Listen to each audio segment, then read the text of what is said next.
ඉරාන න්‍යෂ්ටික මධ්‍යස්ථානවලට එක්සත් ජනපදයේ ප්‍රහාරයක් එල්ල කිරීමටද හේතු වූයේ දෙරට අතර සාකච්ඡා අසාර්ථක වීමයි. එම සාකච්ඡා ලබන සතියේ යළිත් පැවැත්වීමට තම පරිපාලනය සැලසුම් කර ඇති බව ඇමරිකා ජනාධිපතිවරයා පවසනවා. නිදහසේ ඔබේ ගමන යන්න අපි ඉන්නව ළඟින්ම. AIA insurance. ටොයෝටා හයිලක්ස් නම් ටොයෝටා ලංකා තමයි. අපට විශ්වාස ටොයෝටා ලංකා. නෙදර්ලන්තයේ හේග් නගරයේ පැවතුන නේටෝ සමුළුවට සමගාමීව පැවති ප්‍රවෘත්ති සාකච්ඡාවකදී ඇමරිකා ජනාධිපතිවරයා පෙන්වා දුන්නේ ඉරාන ඊශ්‍රායල යුද්ධය යලි ඕනෑම අවස්ථාවක ආරම්භ විය හැකි බවයි. ඔවුන් දෙපාර්ශවයටම දැන් මහන්සි වෙහෙසට පත් වෙලා ඔවුන් ඉතාම දරුණු ලෙස යුද්ධ වැදුනා. නමුත් ඔවුන් දෙගොල්ලොන්ම අත්හැරීමට තරම් සෑහීමකට පත් වුණා. යුද්ධය යලි ආරම්භ විය හැකි. මම හිතන්නේ කවදා හරි ඒතා ඉක්මනින් උනත් ආරම්භ වෙන්න පුළුවන්. ඉරානය සතුව විශාල අවස්ථාවන් තිබෙනවා.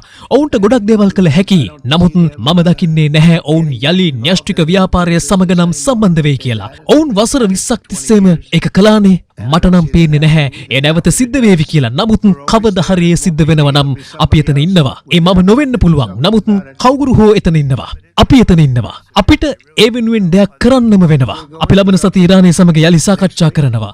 අපි සමහර විට ගිවිසුමක් අත්සන් කරයි. මම දන්නේ නැහැ.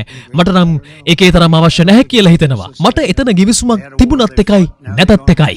අපි ඉල්ලන එකම දේ තමයි අපි මීට කලින් ඉල්ලපු දේ.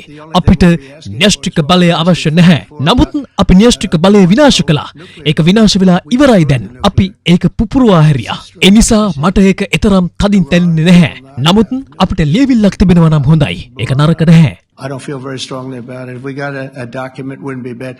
මේ අතර කිසිම අවස්ථාවක තමන්ට එරෙහිව වරදක් නොකරන්නේ ඉරාන ඉස්ලාමීය විප්ලවවාදී ආරක්ෂක බලකායේ අනදින නිලධාරී මොහමඩ් පක්පූර් ඊශ්‍රායල කඳවුරට අනතුරු අඟවනවා.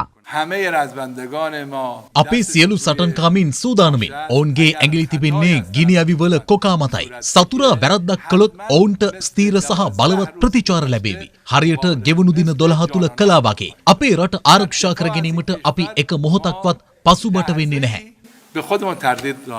මේ අතර ඉරාන ඊශ්‍රායල ගැටුම කිසිවෙකුට පාලනය කළ නොහැකි කින්නක් දක්වා ඇවිලිය හැකි බවත් දෙපාර්ශ්වයටම සාමය සඳහා අවස්ථාවක් ලබා දෙන ලෙසත් එක්සත් ජාතීන්ගේ මහලේකම් ඇන්ටෝනියෝ ගුටෙරස් ගැටුමට සම්බන්ධ සහ සම්බන්ධ විය හැකි පාර්ශ්වවලට පවසනවා. යුරෝපීය විදේශ අමාත්‍යවරුන් ඉරාන විදේශ අමාත්‍යවරයා හමු අවස්ථාවේදී එක්සත් ජාතීන්ගේ මහලේකම්වරයා ආරක්ෂක මණ්ඩලය අමතමින් මේ බව ප්‍රකාශ කළා. There are moments when the choice is before us. තොරාගැනීම අවස්ථා අප ඉදිරියේ තිබෙනවා. හුදෙක් ඒවා ප්‍රතිවිපාක පමණක්ම නොවේ. ඔවුනේ නිර්වචනය කරමින් සිටිනවා. එම මොහොතේ ගන්නා දේශාභාණ්ඩුව ජාතියේ ඉරණම පමණක් නොවේ. අපගේ සාමූහිකයේ අනාගතයත් තීරණය වෙනවා. මේක එහෙම මොහොතක්. ගැටුමට සම්බන්ධ සහ සම්බන්ධ විය හැකි පාර්ශ්වවලට මෙන්ම ජාත්‍යන්තර ප්‍රජාවේ නියෝජිතින් හැටියට ආරක්ෂක කවුන්සිලයට සම්බන්ධ පාර්ශ්වවලට මට දෙන්න තියෙන එකම පණිවිඩය තමයි සාමයට අවස්ථාවක් දෙන්න කියන එක. Gave peace a chance.